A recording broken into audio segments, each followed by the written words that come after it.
يا من ظننت أن إيذاء جارك أمر صغير أو يمر بلا حساب، اعلم أن إيذاء الجار من أعظم الكبائر، يثقل الميزان ويغضب الرحمن ويجعلك تحت مراقبة السماء في كل لحظة.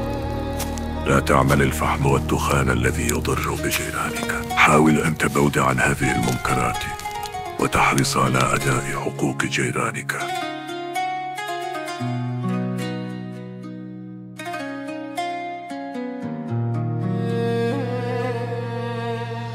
كل كلمة جارحة، كل ظلم، كل نظرة حقد هي نار تحت قدميك يوم القيامة.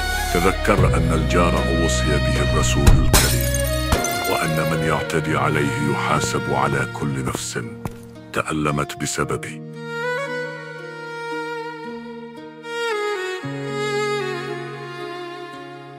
لا تضع القمامة على قارعة الشارع فهو يؤذي جاراك. الجار الصالح هو درعك الواقي وسندك الحقيقي عند المحن، أول من ينقذك ويقف بجانبك قبل الإخوان والأقارب. فلا تغفل عن حق الجار ولا تتهاون في الإحسان إليه، وكن مسامحا كريما.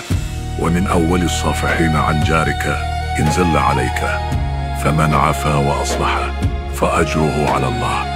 عن عائشة رضي الله عنها عن النبي صلى الله عليه وآله وسلم قال: ما زال جبريل يوصيني بالجار حتى ظننت أنه سيورثه.